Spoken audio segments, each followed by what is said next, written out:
Sunday in my bed. I'm inviting you into my bed for Sunday contemplation.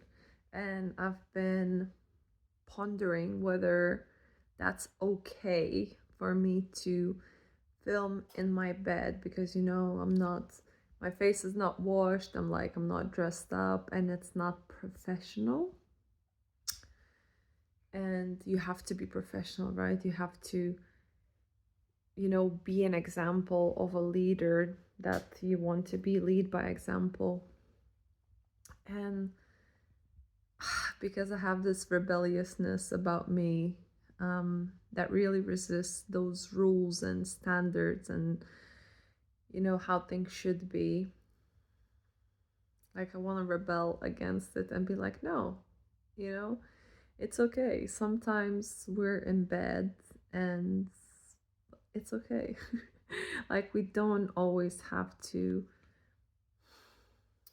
fake that everything is fine and it's okay, and we always have our shit together, and I guess that's what we see a lot on social media. Everyone has got their shit together on the outside, but then you speak to people, you get to know people, and you just realize that they're exactly the same human as we are. So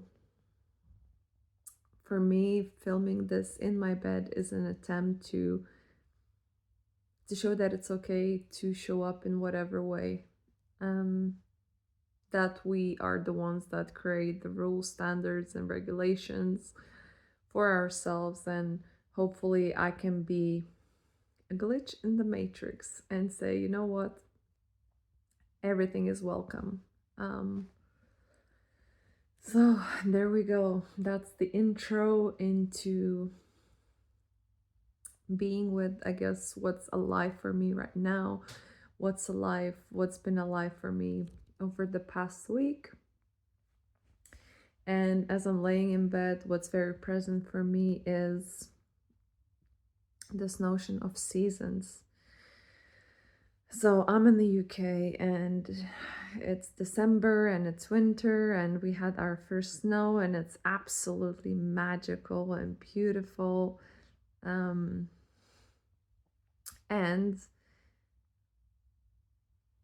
after coming back from a year of traveling in warm countries, into the winter, it was such a shock to my system. I said, you know what? I never want to experience winter again. Like, I just want to be in the sun. And I made this promise to myself. I was like, I will not stay in the UK for any more winters. And there we go, second winter now.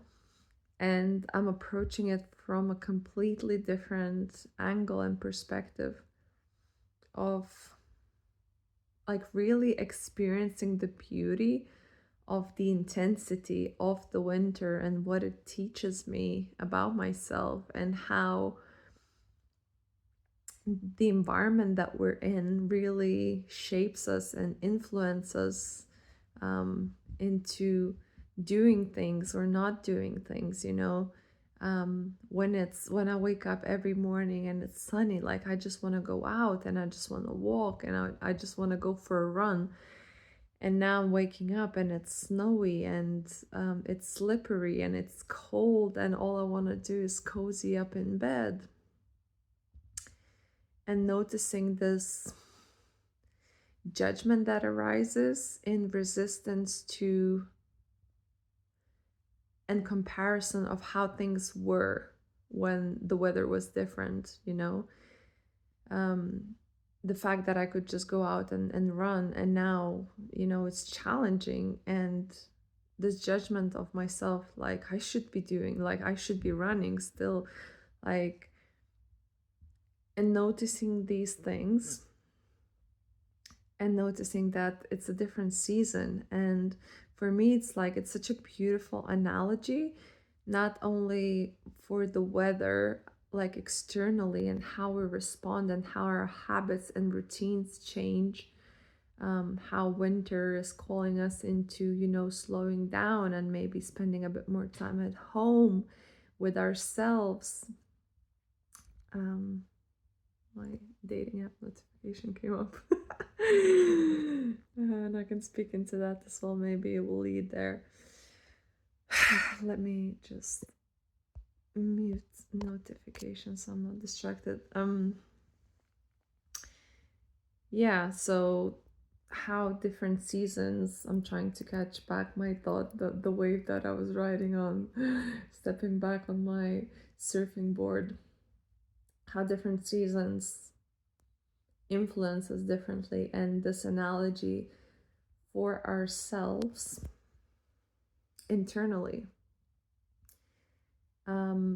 we internally and psychologically. And so as much as I'm just gonna try and riff on that and try and articulate, as much as we are impacted by the seasons externally, there are also seasons in our life, in our month, in our day. And a season could be, I am in a relationship, different phases of relationship. A season could be, I'm having a baby and different stages of that baby. Season could be a career, different stages of a career. So to me, all these different elements in our lives are also seasons. And I think what I personally observe, where I struggle, and I observe in others as well, is that we adapt to a certain season in our lives, a certain routine, certain habits. And so when our circumstances change, when the environment changes, the weather changes, there's resistance that is arising in us to be like, no, but I always used to do this, and I always used to, like, we create an image of ourselves or an idea of ourselves that this is how we are always. And that's a comforting idea. But that doesn't take into consideration the fact that there's seasons, and you will inevitably fail to live into this idea of yourself all the time, because there's always external circumstances that we need to learn how to dance with, in knowing that there's seasons. So I guess for me, that's I really learned that when I was traveling for a year, how I was constantly moving in different environments, different weather, different contexts. There's a hotel, there's a hostel, there's a friend's place. There's always a movement and change and uncertainty and, challenges. And it's learning in that movement to stay grounded and centered, and to stay, not to stay, but to adapt, almost like a chameleon, adapting to different environments. And I think when we stay in one context for a period of time, that probably does a little bit of disservice for us, because then we really identify with ourselves in that context, in that environment. And then so when the circumstances change, example of a mother raising a child, comes to my mind. I don't know why.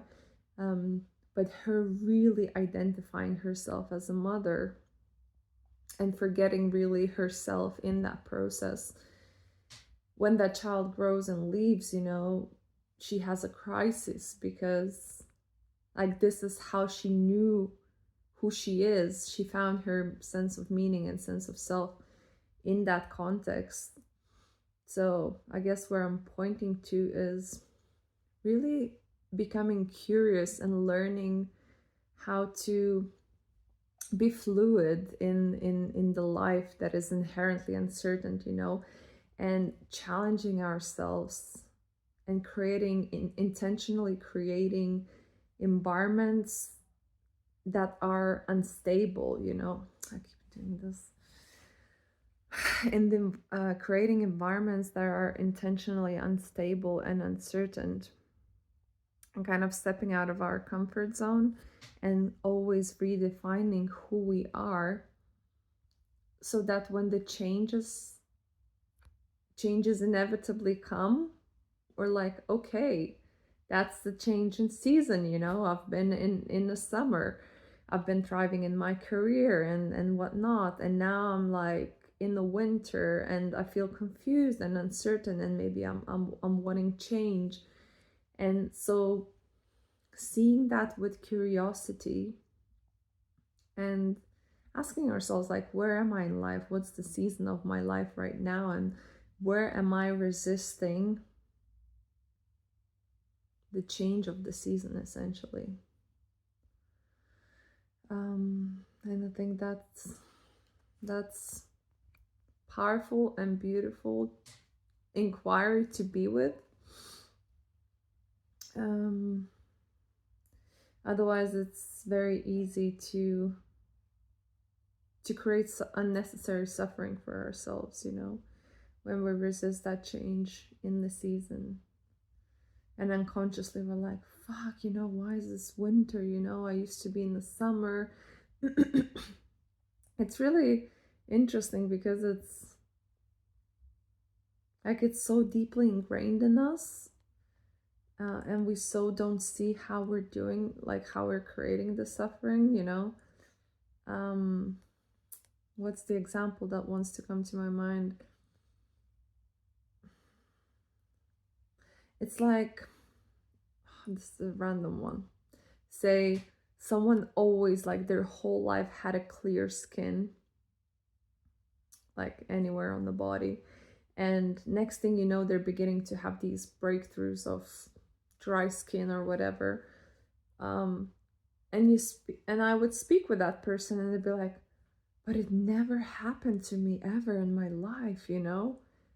And they would be shocked and perplexed and would really resist that reality. It's like, it doesn't, if it never happened in your life, it doesn't mean it cannot happen. And so realizing that, yeah, it may not never happen, but it is happening now. So how am I meeting that circumstance? Am I just saying that it never happened and I'm resisting it? Or could I be curious and be like, that never happened, like what could that mean, you know? What does it say? What's, yeah, you get what I mean. And I think I'm going very broad brush strokes. So I'm always trying to make whatever I'm speaking about as tangible as I can, but I'm also very self-aware of the fact that I guess I'm experiencing things deeply, and to like create a tangible speaking of whatever I'm experiencing is an art that I'm learning, and the reason that I'm recording these videos and expressing myself more and more and more, so I can get into a habit of keep trying to, you know, grasp the ungraspable. um and it's a skill, and it's an art as well. And I guess I have the trust in the fact that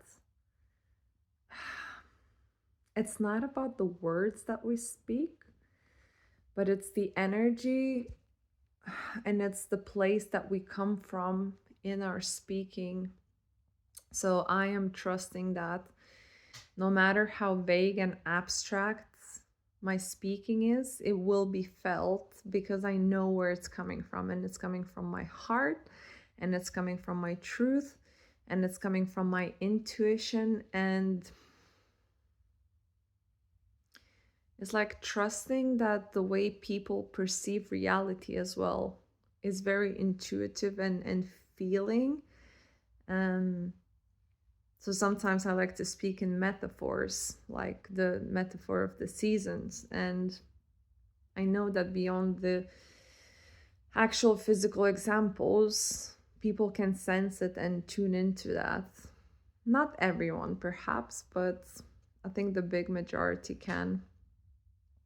So I guess I'm not gonna go into my dating world, which is also a fun metaphor for life, and I'm seeing a lot of interesting things there, which I'll share perhaps in the future. But I guess that's my Sunday reflection on seasons, on how we move through life, and how important it is to learn how to dance in the swing of the chaos and uncertainty and the change and paradox, and how important it is to speak what you think in order for it to begin to take shape and make sense. And yeah, that's me. Messy, not professional, and hopefully this will open something for you. And if it does, if you have any thoughts, you have any insights, anything you would love to share, I would love to hear. So drop me a comment, drop me a message, and I will be with you next Sunday. Ciao for now.